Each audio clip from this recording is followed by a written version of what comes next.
All right, Tramily, we're at board meeting. Call back to order. This round is electronics. So what did we carry on trail? What did we like? What did we dislike? All of us carried iPhones on trail in various models. iPhone camera is fantastic. Hope you guys have enjoyed the videos and the photos. All shot on the iPhone, except the stuff that was shot on the GoPro. So let's chat about the GoPro. So my GoPro, honestly, I got the Hero 11. It worked really well. I got the Mod Pod for it, like the medium Mod Pod that had like the little fluffy microphone cover and everything. It really cut down the wind sound. It's a very noticeable difference when it was super windy between the GoPro footage and the cell phone footage. The GoPro was also basically waterproof, so I could just leave it clipped to my bag anytime we were in the rain, and I could just film on that in the rain. The only issue that I really had with the GoPro was the batteries. Those things will eat batteries for breakfast. And also the transfer between the GoPro camera and my phone over Bluetooth it would take 6 or 7 tries, and potentially removing the battery and replacing it, turning the GoPro on and off several times to get any of the footage, not only to find it on the GoPro, but also to transfer it to my phone. So that was the only big glitch that I ran into with the GoPro. You guys enjoy your phone cases? What's everybody rocking? Everyone rocks OtterBoxes. Yup. Round the table. Yep. Fantastic. 10 out of 10. 10 out of 10. They're great. Yeah. For my camera, I was the only one that carried a dedicated SLR camera. I carried the Fujifilm X Pro 2, which I would highly recommend. It's weather sealed, and the lens I got for it is also weather sealed. And with that combination, it went through endless storms. It was pretty much soaked more than once on the trail, and held up great. Never had any hiccups. Battery life is amazing. Would definitely recommend Fujifilm and their weather sealing. And beautiful photos from that camera too. Yeah, it's still being processed, but they're I think with his 2 wonderful muses here. Exactly. All right, so headlamps. Headlamps, that's right. You and I did the Nightcore New. Just Yeah, the little NU25. tiny one. Yeah, the Yeah, NU25. they've since redesigned this headlamp, so there are new models. There's now like a UL ultralight model and then a new just regular NU25. Have not tried those, so we have the previous version. Yeah, we have last year's model. Yeah, and but they've been amazing. Yeah, yours was about an ounce heavier than mine just because you kept the strap on it. Yeah. I hacked my strap. In other words, I took it off and I put basically a string on it instead with a little what do you call those things that you used to slide up? Yeah, not drawstring. Slider? I don't know, something like that where I could adjust the back. So that it fit my head, but that worked out fantastic. So you can get the new and make it a little lighter by just swapping out the strap.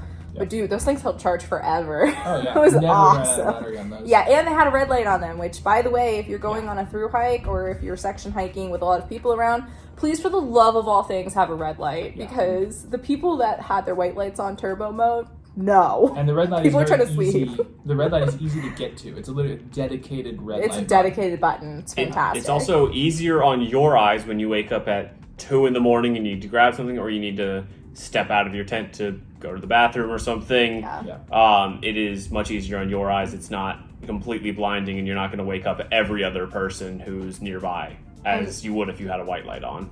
Ours are rechargeable. No, you had a different light. Yes, I was running, I believe it was the Black Diamond headlamp. There's probably a specific model name. I don't know. It's the model that maxes out in turbo mode at 450 lumens, which I never really needed to use.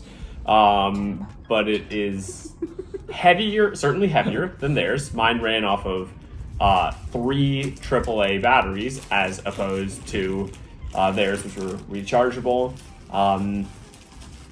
I only needed to replace the batteries, I think, 2 or 3 times on trail. And I was using it for usually at least a couple of minutes most days. So it's pretty good battery life, very strong. I didn't have it in a waterproof bag or anything. It usually sat in the brain of my backpack, so right at the top, and even when it was pouring rain, the thing survived. So power banks, you guys had the same power bank, right? Yes. I have this one. I have the older model Anchor. The Anchor, and that's the 10,000? Yeah, Anchor, ANKER. I believe 10,000. I had an older model. Yeah, 10,000. It's really scratched up, but you can read 10,000. I had an older model that worked fine, but it was old going into the hike, so it didn't really. By the end of the hike, it's pretty much it needs to be replaced at this point. I had one as a secondary, and after about 3 times of using it, it stopped recharging again. It wasn't that old. I had bought it literally like the week before the hike, so it ended up going home. My primary charging bank was 10,200 from Dark Energy, the Poseidon charger. It was fantastic. I mean, the thing's built like a tank. It's heavy, but I mean, it's essentially waterproof, drop-proof, all the things that I need in my life because I'm such a klutz. So 10 out of 10 recommend that one. What else do we have electronic-wise? Oh, Garmins. You guys used Garmin. Yeah, we had Garmins. Yes. So I had the Garmin InReach Mini 2, which is the little red one, about yay large. Worked really well. You can set it to different tracking intervals so that your family can watch, your progress on the map. If you keep the Bluetooth on, the battery life isn't as good as if you have the Bluetooth off, but it was helpful for me because I could text through the Garmin using the app on my phone, which is a lot easier than scrolling through and selecting each letter individually of the message that you need to send. I know my family felt better about me having it, although on the AT, honestly, you really don't need it. You're never, even in the 100-mile wilderness, you're never that far from population. Like, you'll be fine without it. Yeah, in hindsight, probably didn't need it, but it was nice. It was good to have just for peace of mind. Yeah, and I mean, it was out in the rain constantly, and I didn't have any issues with it. Mine did. Mine stopped working towards the end in the 100-mile wilderness, and when we had multiple days of constant rain. Mm-hmm. So it's since worked again. It just decided there's way too much water in me right now, so I'm gonna stop working temporarily. I'm gonna take a nap, it said. Yes. No, I had a basic watch. You had an Apple Watch, and is that Garmin watch? Yes, I really highly recommend the Garmin Instinct series watch. It's essentially like a Casio G-Shock watch, just bomb-proof, but it incorporates all the smartwatch features. So I can get heart rate tracking, all this kind of stuff, weather, sunrise, sunset, temperature, and the battery life is insane. It's like a month, and it's solar charging. So if I'm out hiking all day, imagine that, it charges from the sun, and I've had to charge it maybe a couple times over the course of the trail.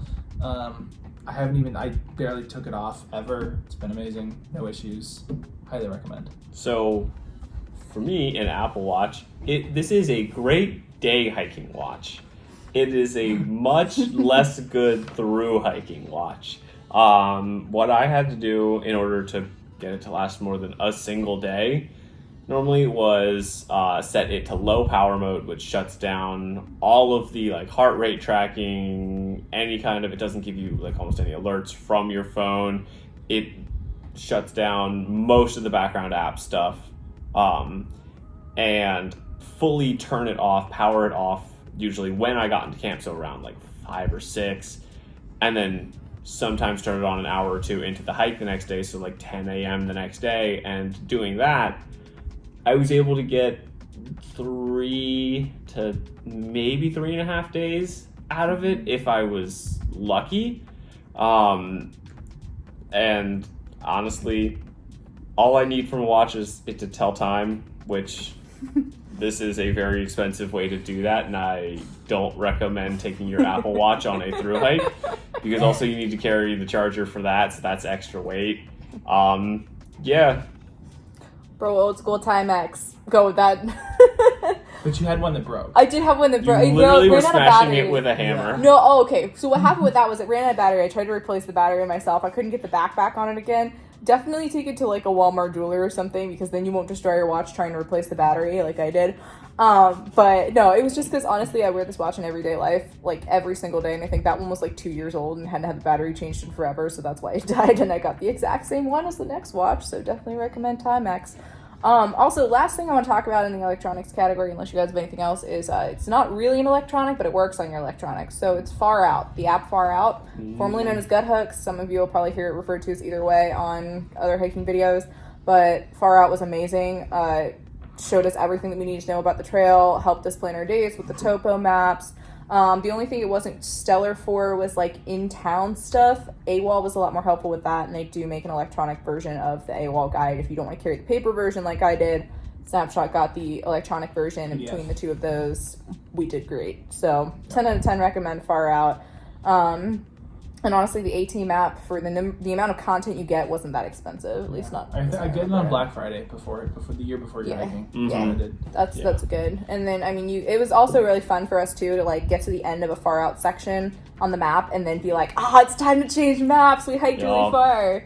So a little reward in there too. It's also incredibly helpful on Far Out to look at the 2D topographic map to be able to look and say, oh, okay, if we're doing 20 miles today, that's 5,800 feet of total ascent, 5,000 descent, and you're able to estimate how rough the day is going to be through that, because you're able to get a sense of that glancing at it through AWOL, but you can't get as specific of the numbers. And that's honestly really important, because if you're doing a 15-mile day that has 6,000 feet of climbing and 6,000 feet of descent, that is going to be a much harder day than a 25-mile day that has 1,000 feet of ascent and 1,000 feet of descent. So elevation really does matter. Yay.